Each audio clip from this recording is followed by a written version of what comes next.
Right, so hello and welcome back to Books and Things, and welcome to another video. And today we're going to be talking about Charles Dickens's Great Expectations.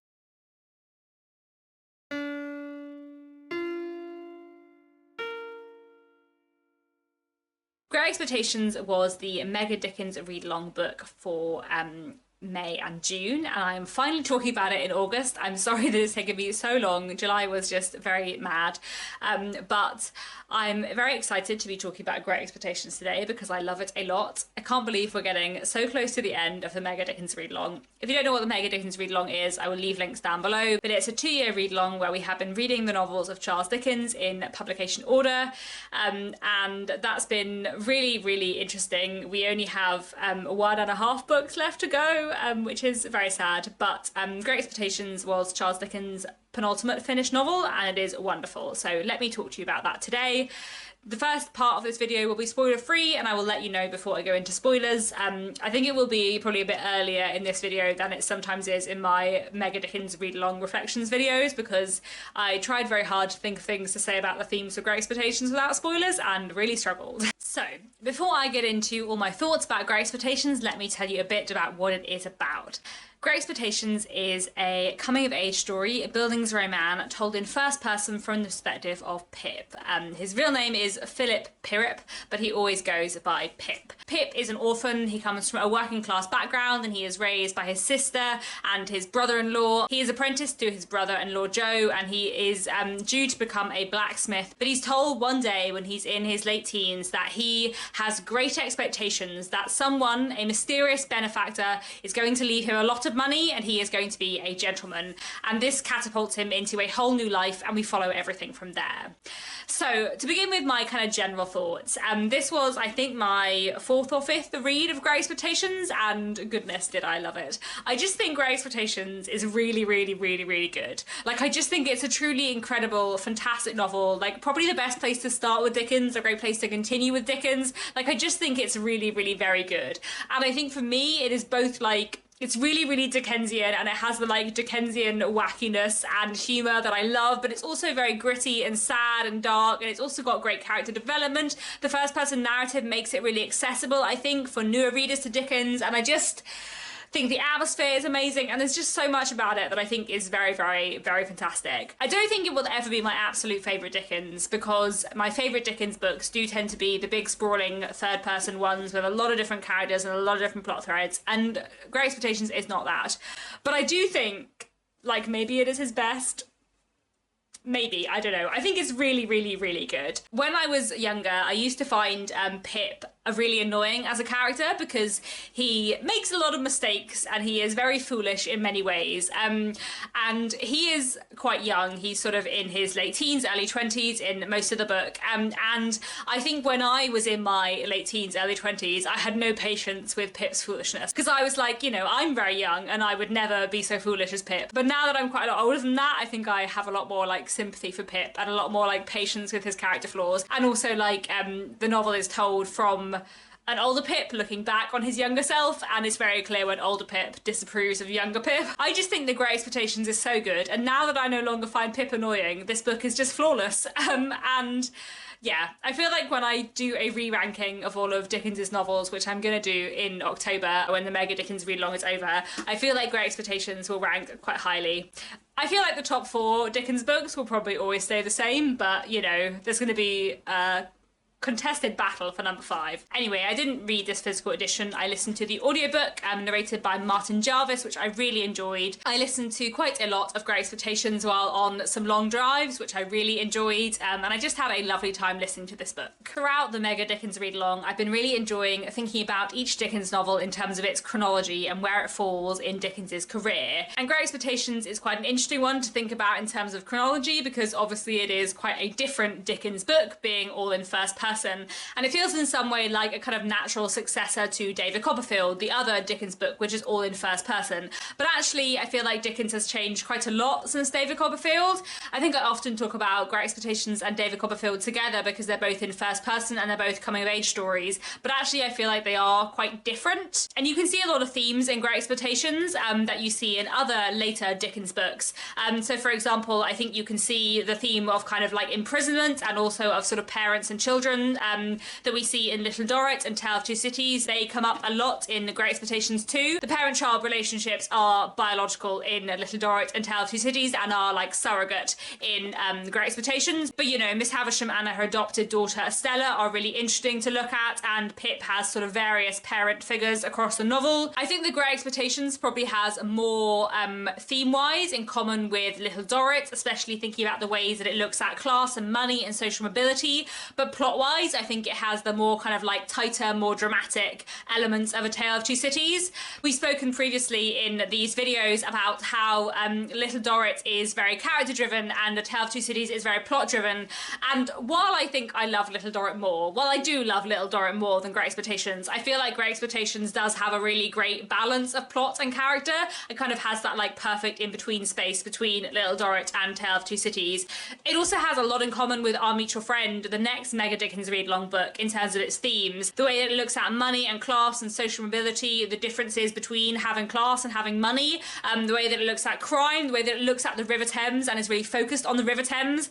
Like I feel like you can see the seeds of Our Mutual Friend and Great Expectations a lot. They're very thematically linked. Gender is also really interesting in Great Expectations, and as I have spoken about before in these videos, that's something that really interests me and that changes a lot over Dickens's career. The way that he looks at gender and sort of gender roles shifts a lot over the course of his books. Estella and Miss Havisham are really interesting characters who are, you know, miles and miles away from the sort of angel in the house figures you see a lot of in early Dickens. And even a character like Biddy, who is much more a kind of moral figure, she is still a lot more complex than those kind of early Dickens heroines, and Jo is as much the moral centre of the book as she is. I want to talk a little bit about the plot, because I think the plot of Great Expectations is so good.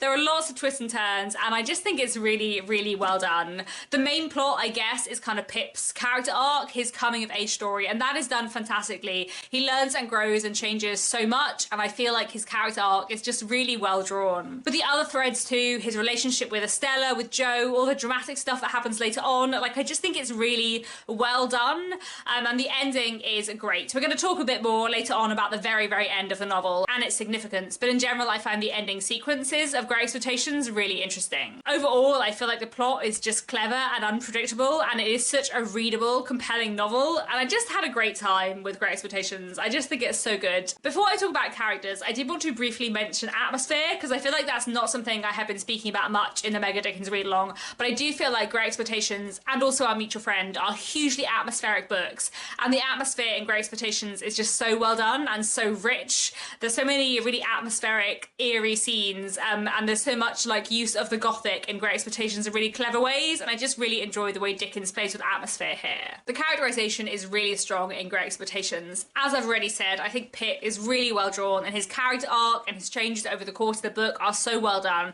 He's a really fantastic character, and I also really like his narrative perspective and how we get to see both kind of like young Pip, especially in the childhood scenes, we get to see Pip's world through his child eyes, but we also get this kind of older narrator looking back and reflecting on things and kind of judging himself from the future, which I quite like too. I absolutely love Jo. I just adore him as a character. I think he is wonderful and so good-hearted and kind and lovely, and such a like burst of joy whenever he is on the page. I also love Biddy. I think she's amazing. Mr. Jaggers is fantastic. He's so well drawn and so kind of like sinister but also compelling. I love Mr. Wemmick. Mr. Wemmick may be my favourite character. I love Mr. Wemmick's post-box mouth, and I love that Mr. Wemmick has his office character and his personal character, and there are certain things that he just won't discuss in the office, and he has to take Pip home to his lovely house that he's like made into a castle where he lives with his elderly dad and has a young lady who comes to call who he won't tell anyone in the office about, and how he kind of pretends to be this cold-hearted person in the office as Mr. Jaggers is, and as he feels that he is expected to be in his professional capacity, but he's a completely different person at home, and I just really enjoy that. And I feel like in Wemmick, Dickens does that really clever thing that he does a lot, where he uses kind of exaggeration to examine an element that is present in a lot of people's characters, and I think this idea of sort of the Victorian gentleman who is one person at the office and a completely different person at home, because of what is considered respectable and appropriate in different settings, I feel like that's really interesting, and he explores that really well in Wemmick. I also love Herbert Pocket. He is my other favourite favourite. I'm very fond of Herbert Pocket. He, again, is just such like a positive force in Pip's life, and I just really enjoy Herbert a lot. Miss Havisham, of course, is a fantastic character, and I think it's kind of cool that Miss Havisham is like the best known character in Great Expectations. And I feel like, you know, if we were ranking how well known Dickens characters are, probably like Ebenezer Scrooge, then Miss Havisham. Maybe Tiny Tim and Oliver Twist will be somewhere in there too, but Miss Havisham is very, very well known as a figure, and has kind of really entered popular culture, and I kind of enjoy that a lot. I feel like she is just a truly amazing creation, and I love Estella too. I feel like Estella is a really, really complicated, interesting character, often, in my opinion, misinterpreted. Like, I feel like I very rarely see adaptations on screen or in other books of Estella as I view Estella, but I find her fascinating, and I feel like she is really well drawn and interesting and so complicated. There's also another character who I really love, who only becomes important kind of in the later bits of the novel, so I'm not going to talk about them here, but they're fantastic too.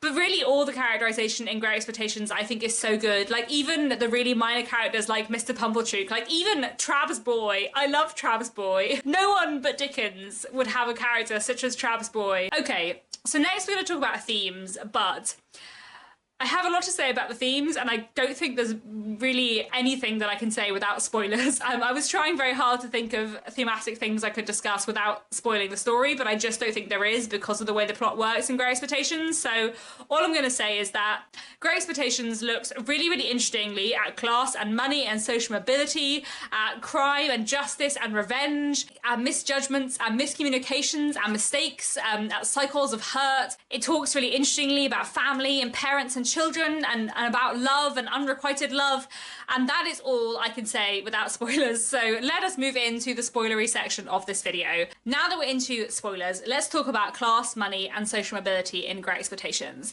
This is obviously very important in Great Expectations. A lot of the plot hinges on Pip's kind of move from his working class life to his upper class life. He has become a gentleman, and all the pride that he takes in this social change, the way it makes him like a worse person in every way, is really interesting and well drawn.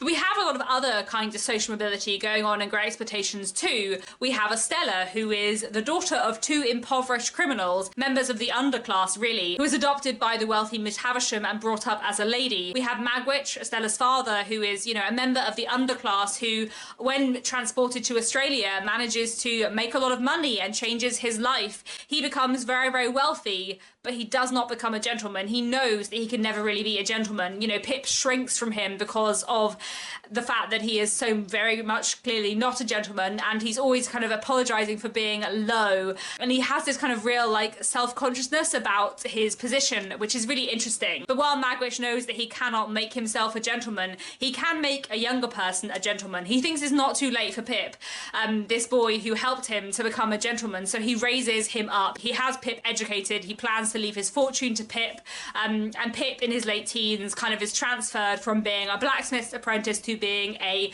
gentleman of Great Expectations. And the way Dickens kind of examines the difference between class and wealth, and how having wealth is not enough to make you upper class, to make you a gentleman, that is really, really interesting. You know, Magwitch is rich, but he can never be a gentleman within this world. And even Pip himself, transported into this world at a much younger age, struggles. You know, Herbert has to remind him about his manners, how he should be talking and eating, and all of these little things that Pip doesn't know about because he has been brought up in an entirely different world. Pip knows he is going to have the money, and he is desperate to have the class, which is part of the reason why he distances himself so much from Joe and becomes such a horrible person to Joe, who is just the loveliest person ever and does not deserve such awful treatment from Pip. But one of the reasons why Pip distances himself so much from Joe is because he is very aware that however much wealth he has, he is not from this class, and he is trying to pretend that he is as much as he possibly can, and Joe cannot be a part of that. The link between the kind of upper classes and the underclass is really interesting in Great Expectations.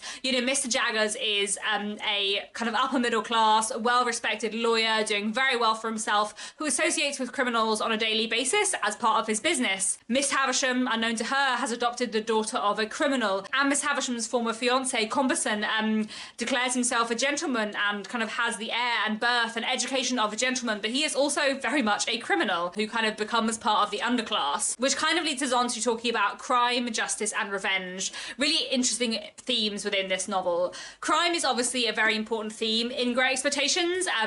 The book starts with Pip being approached by a convict, and convicts and one particular convict, Madwich, obviously are very important throughout the whole of the novel.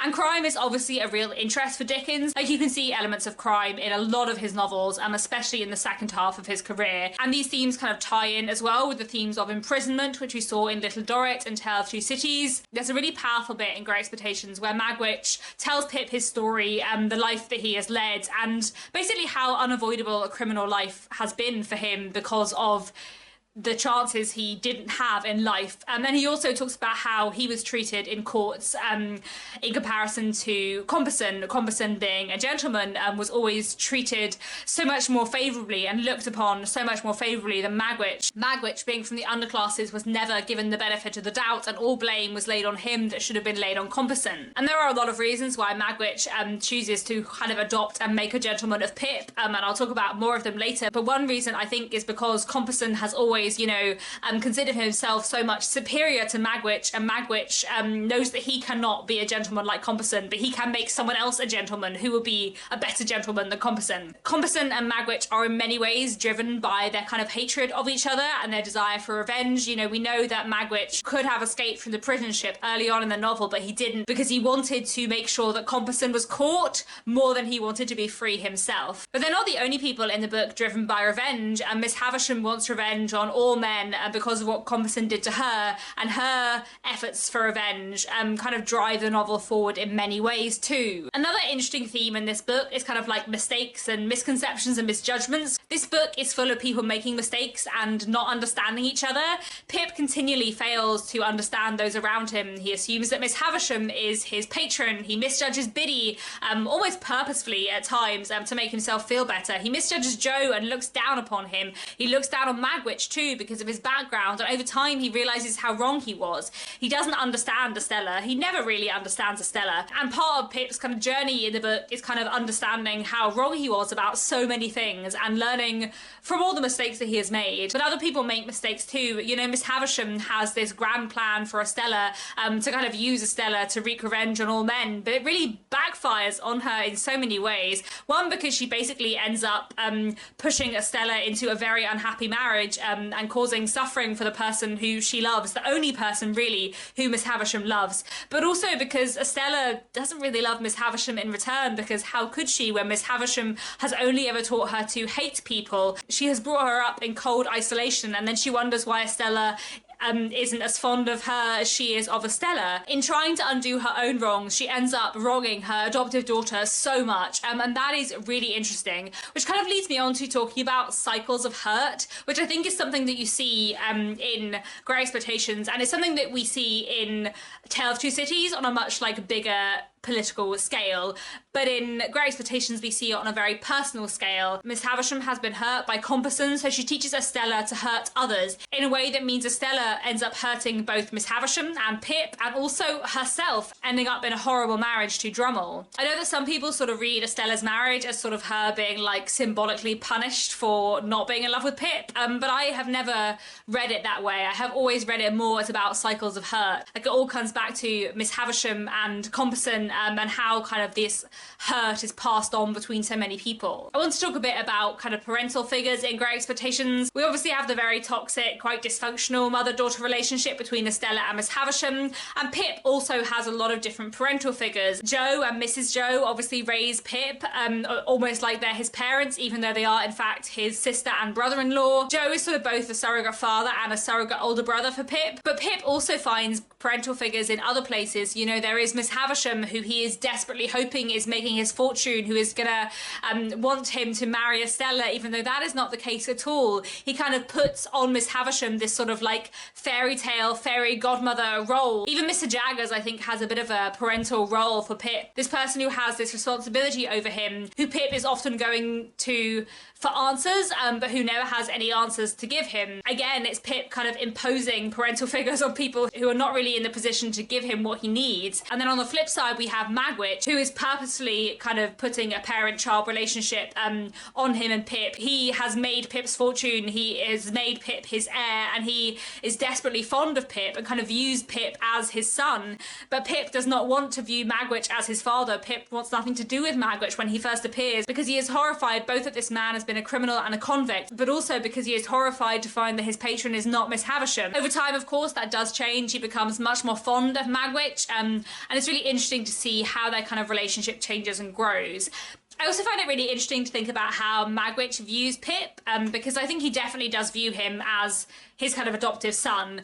And one thing that is quite interesting is we learn later on that Estella is Magwitch's daughter, but the Magwitch has no idea that his daughter is alive. As far as he knows, his daughter is dead. So when he escapes from his convict ship and meets a young boy who is the age that his daughter would have been, and this boy is kind to him and helps him, this therefore becomes a massive deal in his mind, and he makes Pip his surrogate child, because as far as he knows, his daughter is dead. And I feel like that is so deeply tragic, and that means that for me, the bit where Pip tells him just before he dies that his daughter is alive and that he loves her, like, I feel like that is such a moving, powerful moment, because you can see Magwitch's grief for his daughter in the almost extreme fixation he has on Pip and making Pip a gentleman. He could not help his own child, so he is desperate to do something for this boy. Another important theme in Great Expectations is, of course, love, and especially unrequited love.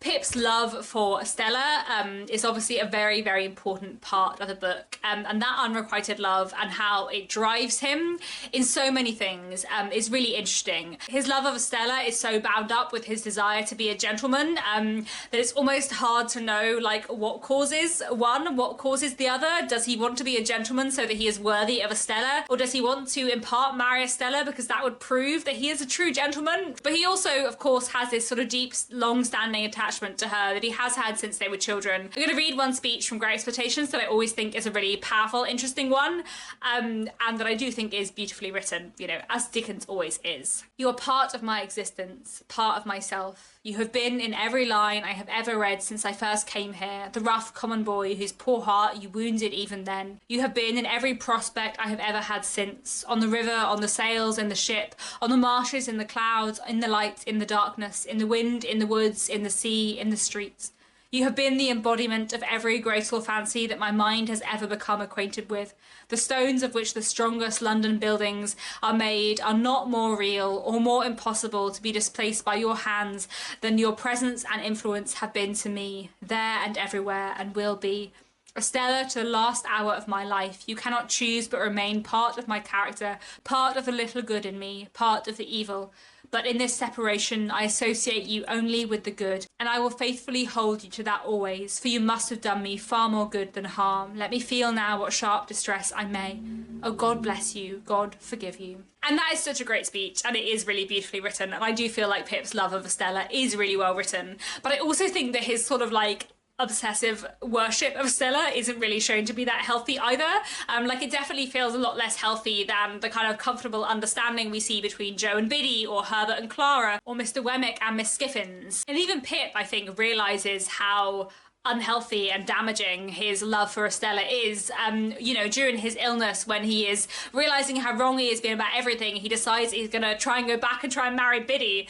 But Biddy is now married to Joe, who, you know, deserves Biddy much more than Pip ever did. And I find that really interesting too, that all the while Pip has been in desperate unrequited love with Estella, we also get a sense that Biddy has been in unrequited love with Pip. But at some point along the way, after Pip has continually disappointed her by being generally an awful person in so many ways, Biddy must change her feelings and fall in love with Joe. And I'm glad that Joe and Biddy get married, because it's nice that the two best people in the novel get to end up together. And it's really important that Pip does not end up with Biddy. And it's kind of all the more important because in any early Dickens novel, and in most Victorian novels, Pip would end up with Biddy. But he doesn't, because Biddy married Joe instead, because Pip wasn't good enough for her. Like, and I actually think that is really, like, narratively important in this book, and it's something I really, really like. Estella is a really interesting character, and I feel like I find her and Pip's relationship really interesting because I feel like Estella is often misinterpreted. Like, I feel like a lot of adaptations of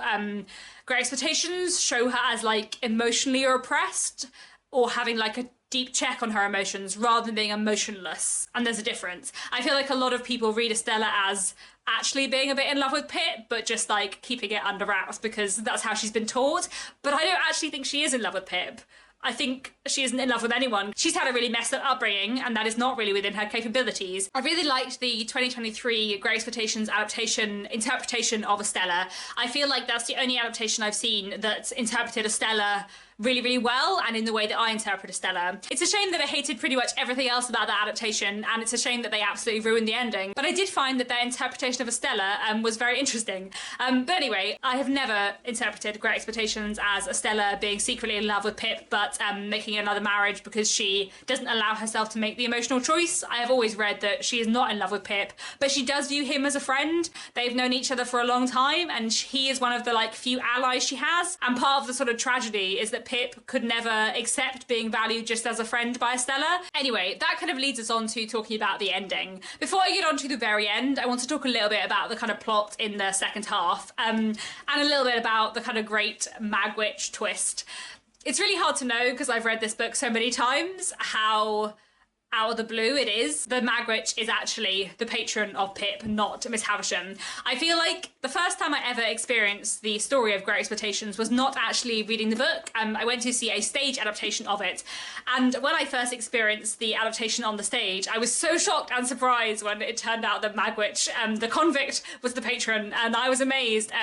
Maybe it's more obvious when you read the book, I don't know. There's a bit of me that feels like it's so clearly suggested that it's Miss Havisham that maybe you would doubt it anyway. I don't know. I'd be interested to know what people think. But I think it's an excellent twist, and I think it's really, really well done. And I also feel like the events of the ending are so sort of dramatic and clever. You know, the fire, Miss Havisham's death, everything with Orlick, Magwitch's attempts to escape. Like, there's so much good, dramatic, exciting stuff happening in the latter sections of Great Expectations, and I love it. I also find the ending itself very, very interesting. There are, in fact, two endings to Great Expectations.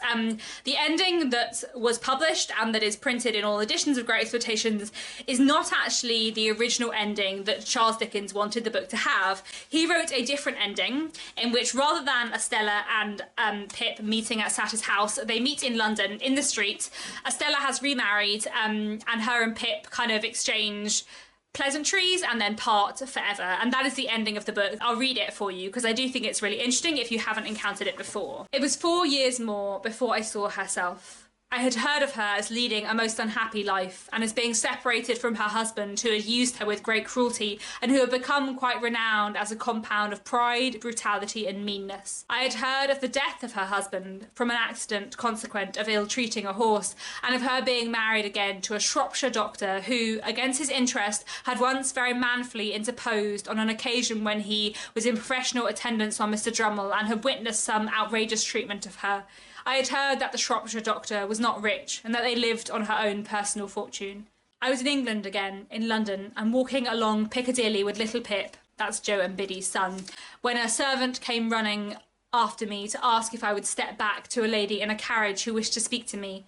It was a little pony carriage which the lady was driving, and the lady and I looked sadly enough on one another. I'm greatly changed, I know, but I thought you would like to shake hands with Estella too, Pip. Lift up that pretty child and let me kiss it. She supposed the child I think to be my child. I was very glad afterwards to have had the interview, for in her face and in her voice and in her touch she gave me the assurance that suffering had been stronger than Miss Havisham's teaching, and had given her a heart to understand what my heart used to be.